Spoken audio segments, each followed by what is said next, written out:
네, 안녕하세요. 좋은 아침입니다. 요즘에 저한테 상담 오시는 학부모님들 중에 일부죠. 전체는 그러진 않은데, 이제 미래를 예측하고 싶어 하시는 분들이 꽤 많으세요. 왜냐하면 이제 교육이라는 것도 비용이 들어가는 거다 보니까 이게 뭐 무시 못할 정도로 많이 들어가요. 생각보다. 근데 이제 문제가 뭐냐면, 내 새끼한테 내가 교육을 시키다 보니까요. 무슨 문제가 발생하냐면, 안 해. 얘네들이 안 해요. 정말 안 하고, 그 다음에 뭐 어떤 애들 같은 경우는 자기 그 조부모한테 건물이 있으신가 봐. 뭐 이렇게 자산이 좀 많고. 그러니까 그거 물려받을 거라 자기는 자퇴하고 싶다는 얘기를 이제 저한테 농담 삼아서 했었는데, 농담 삼아서 한 거예요. 고등학교 한 2학년 된 친구인데. 그래서 제가, 야, 그거 아빠한테 물려받고, 그 다음에 너한테 오면은 아무리 네가 혹시나 장손이 뭔지 아시죠? 직계. 요즘에는 다 엠빵 해야 된다. 그러면 그것도 이제 할머니 항상 바라는 바지만 할머니 오래오래 사시면 나이 한 60에 받을 건데 행복하겠다. 그때 가서 그때까지 그지같이 살다가 그거 엠빵 받으면 행복하겠다 라고 얘기했더니 또 이제 웃더라고요. 이 친구는 이제 농담 삼아서 한 얘기고, 여기서 이거를 진심으로 했던 애도 있었어요. 아주 옛날에 한 십몇 년 전에. 걔네 집은 기업을 하고 있었는데 중견기업 정도 하고 있었어요. 그래가지고 기사도 있고 막 그랬었는데 나중에 이제 아들이 걔 하나밖에 없어. 그래가지고 나중에 걔가 물려받으면 어떻게 할 거냐니까 자기는 다 지분 팔아버리겠다. 그래서 제가 걔네 아버님하고 이제 사업을 하고 있어서 아버님한테 다 얘기했습니다. 그래서 뒤지게 혼난 걸로 전 기억을 하고 있는데, 어쨌든 요즘에 학부모님들 입장에서는 미래를 예측하고 싶은 이유가 이 돈을 과연 이렇게 쓰는 게 맞는가 참 궁금하신 분들이 많아요. 근데 예측이라는 게 참 의미가 없다라는 말씀을 먼저 드리려고 해요. 제가 이제 요즘에 보면 주변에 이제 삼전닉스 이것 때문에 곡소리 나시는 분들이 굉장히 많습니다. 물론 제가 갖고 있는 그 증권 계좌가 있어요. 저는 이제 연금이나 ISA 위주로만 하고 있는데 그 계좌도 수익이 있었던 게 사라졌죠. 좀 많이. 근데 이제 어쨌든 저는 장기간 했고, 그 다음에 환율의 영향도 지금 그대로 다 받고 있어서, 근데 딱히 제가 막 크게 동요하지 않는 이유가 저는 이제 팔고 사고를 잘 안 해요. 그러니까 제가 예전에 2006년부터 주식을 저도 했었는데 국내 주식이 급등기가 있었어요. 그 다음에는 한동안 박스피라 그래서 박스로 왔다 갔다 했던 경우가 있습니다. 이거 주식하시는 분들 대부분 다 알고는 있는데, 많은 위기들에서 돈을 좀 벌긴 했죠. 저도 이제 모험을 건 거긴 해요. 그때는 뭐 가진 게 얼마 없었으니까. 그래서 이제 돈을 벌었던 경우가 있는데, 결국에는 뭐냐면 예측의 범위가 너무 크더라고요. 그래서 저는 주식을 하려면 그때그때 대응하는 게 솔직히 저는 안 된다라고 생각을 했어요. 제 자신의 깜냥으로는. 그래서 이럴 시간에 좀 장기적으로 투자할 수 있는 게 뭐가 있을까라고 했을 때, 이제 뭐 부동산 같은 경우 중에 알짜배기 부동산들 있잖아요. 똑똑한 한 채 뭐 이러잖아요. 그래가지고 이제 그것도 하는데 목돈이 없더라고요. 또 그러다 보니까. 그래서 돈을 모으는 거를 이제 했죠. 그때 지금으로 따지면은 왜 거지방 뭐 이렇게 가지고 막 오늘 하루 10,000원으로 살기 뭐 이런 거 있잖아요. 근데 또 제가 또 가난하게 사는 거는 또 전문가 아닙니까? 그러니까 한 20대 때는 제가 한 2년 넘게 걸어 다닌 적이 있어요. 역까지 2.5km를 30분 정도면 걷거든요. 그래서 지하철을 타고 제가 근무하는 학원에 가서 도시락을 까먹고, 도시락도 제가 싸갖고 왔어요.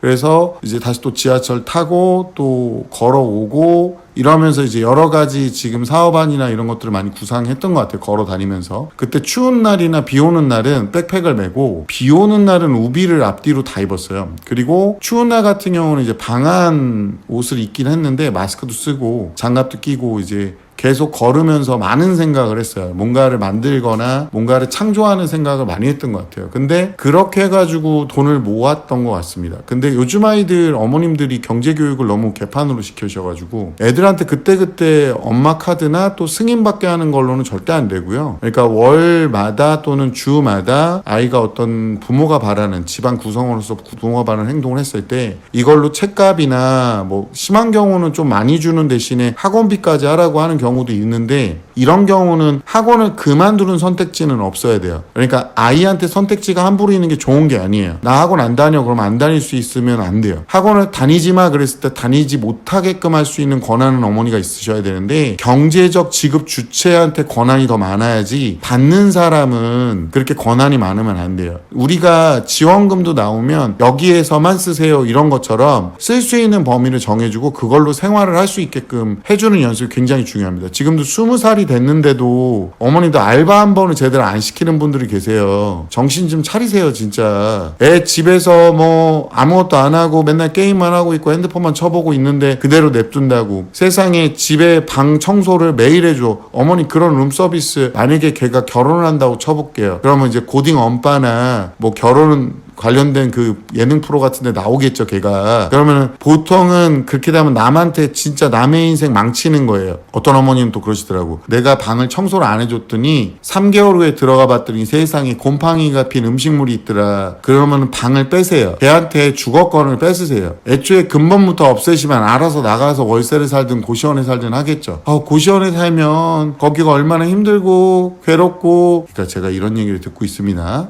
그러니까 어쨌든 경제교육이라는 건 그런 식으로 시키셔야 되는 건데, 우선은 돈 모으는 게 돼야 된단 말이에요. 그리고 나서 투자를 하는데 예측의 투자가 좀 저는 안 맞는다고 보는 사람 중에 하나라서, 일반적인 사람들 대부분은 예측이 안 돼요. 지금도 삼전닉스 사가지고 골로 가신 분들 많아. 내 주변에도 지금 아파트 계약해놓고 1년 남았다고 1년 동안 투자한다고 아파트 계약한 건 고점에 가서 사가지고 지금 이거 지급하는 거를 한 1년을 밀어놨나 봐요. 근데 아파트 계약한 거는 고점에서 물려가지고 그것도 이제 지금 상가격보다 낮아. 거기다가 또 그 한동안 유행했던 뭐 바이오 같은 거 들어갔다가 그 다음에 삼전닉스 들어갔다가 아주 손절은 잘해 그냥. 그래가지고 지금 거의 반토막이 나가지고 돈이 없어가지고 지금 그 중도금 치르네 마네 막 이러는 사람들도 되게 많아요. 그리고 그놈의 레버리지라는 거는요 진짜 고난이도 투자예요. 이거 투자해보신 분들 알아. 그게 마이너스가 뜰 때는 마이너스의 복리 효과가 있어요. 이거 전문 용어가 있는데 이거를 참 모르시더라고. 그러니까 공부도 제가 말하잖아요. 저축의 시기가 필요하다고. 그리고 공부도 예측이 아니라 투자를 하고 진득히 기다리는 시기가 필요해요. 저 같은 경우도 지금 보통은 우상향 할 거라고 믿는 자산들에 투자를 하고 있고, 또 하나가 뭐냐면 제가 이제 주로 하는 사업에 집중하고 있잖아요. 그러니까 그렇게 살고 있어야. 모르겠어요. 저도 부자가 되는 게 목표긴 한데 갑자기 급상승해서 부자가 될 만한 것들에는 퍼센테이지를 넣어놓죠. 뭐 비트코인이라든가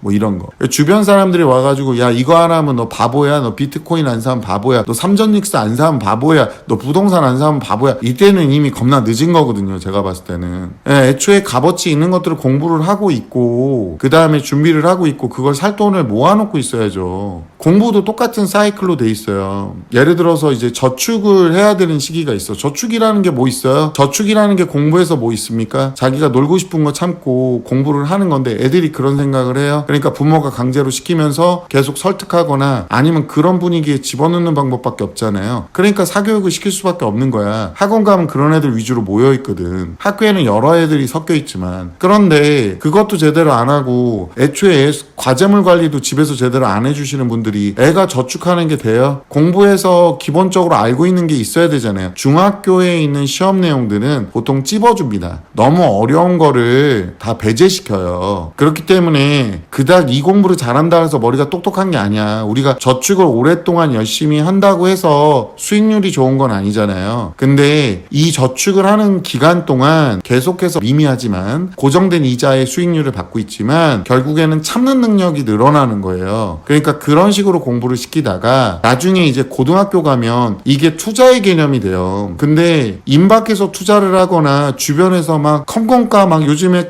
핫하잖아. 그래서 그놈의 가지만 하는 컴공가는 굳이 가서 지금도 재수하고 있는 새끼들이 있고, 그리고 애들 뭐 컴퓨터 프로그래밍 가르친다고 아주 그냥 요란찬란하고, 어떤 애들은 지금 디자인학과 한다고 그림 학원을 다니고 있어. 다니지 말라는 게 아니라 공부를 해야지 요즘에 가요. 디자인 계열 하시는 분이 저희 상담 오셔가지고 자기 자식은 절대 절대 안 시킨대. 그것도 대기업 물고 있어서 다행히 지금 살아남은 거지. 함부로 그렇게 할 수가 없다. 요즘에는 추천할 만한 직업이 아니다. 아니 현업에서 계신 분들이 안 추천하는데 자녀 키우는데 왜 말을 안 들어? 왜 자기가 원오브댐이라는 생각을 안 해? 왜 나는 어나더 레벨이라고 자꾸 생각해요. 생각하는 수준은 진짜 어나더 레벨이에요. 진짜 땅바닥이야. 그러니까 주변에서도 보면은 막 자기가 뭐 주식 분석한다고 공부도 더럽게 안 했던 분들이, 수학도 더럽게 못하는 분들이 핸드폰 화면 쳐보고 있는다고 예상이 되고 예측이 돼. 그거 떨어질 때 그거 팔 수 있어. 그걸 깜냥을 모르잖아. 깜냥을. 지금도 투자할까 말까 막 고민하고 있다가 아우 그때 살걸, 그 다음에 팔걸, 아 그때 아우 내가 거꾸로 하잖아. 저점에서 사고 고점에서 팔고 이래야 되는데 저점에서 팔고 고점에서 사고 이러고 있잖아. 사고 팔고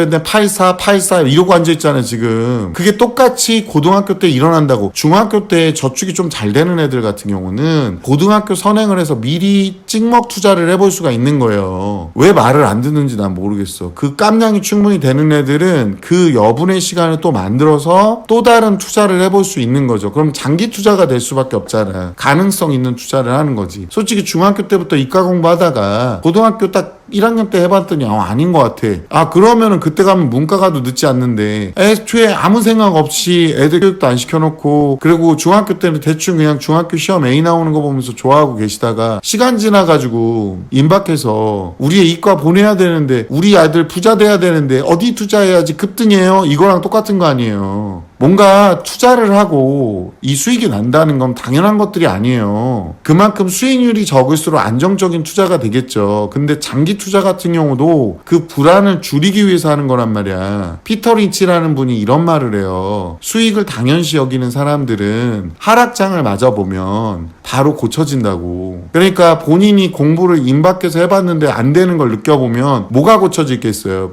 그렇게 단기간에 해서 안 된다는 어떤 확신이 들겠죠. 근데 문제는 뭐야? 인생의 흐름은 정해져 있는데 얘는 이과를 선택해놓은 걸 번복할 수가 없어요. 그러니까 이과 문과를 가든 뭐를 하든 공부도 똑같은 사이클이라고요. 뭔가를 예측하고 공부하시는 게 아니야. 원래 내신이라는 게 결국엔 뭐예요? 꾸준하게 한 애들이 이기는 거 아니야? 그리고 미리미리 준비한 애들이 이기는 거잖아요. 아니 과도할 정도로 굶고 과도할 정도로 아끼고 그러면서 하는 거잖아요. 그러니까 내가 놀고 싶은 거 사고 싶은 거 안 하는 거잖아. 공부도 똑같다고요. 내가 쉬고 싶은 거 놀고 싶은 거 참고 열심히 투잡 쓰리잡 뛰어가면서 저축하고 있다가 남는 돈으로 장기간 투자할 수 있는 돈으로 투자를 해보는 거잖아요. 소액이라도. 그러다 보면 투자감도 생기고 아 이 투자가 나한테 맞는지 알 수 있을 거 아니야. 불안 심리를 갖고 급등주에 투자를 했다가 지금도 이과 안 가면 큰일 나는 것처럼 이과를 그냥 무작정 왔다가 결국에는 하락장 맞아버리거나 아니면 자기가 심리적으로 견디지 못하는 사람들이 너무 많다는 거예요. 근데 이렇게 똑같은 거야. 주식으로 망하는 사람, 투자해서 망하는 사람들과 공부해서 제대로 안 되고 있는 아이들이 똑같다는 거예요. 이 뒷배경에는 학부모님들의 역량도 굉장히 커요. 아이가 견디고 준비하는 기간이 길수록 입시는 더 성공적으로 진행이 될 겁니다. 그리고 목표 수익률을 너무 높게 잡지 마세요. 안정적인 투자는 결국에 우량한 자산에 장기 투자하는 방법밖에 없습니다. 지금도 필요로 하는 학문에 장기적으로 투자할 수 있는 그런 안목을, 그리고 그런 심리를 갖고 아이를 지도하셔야 되는 거예요.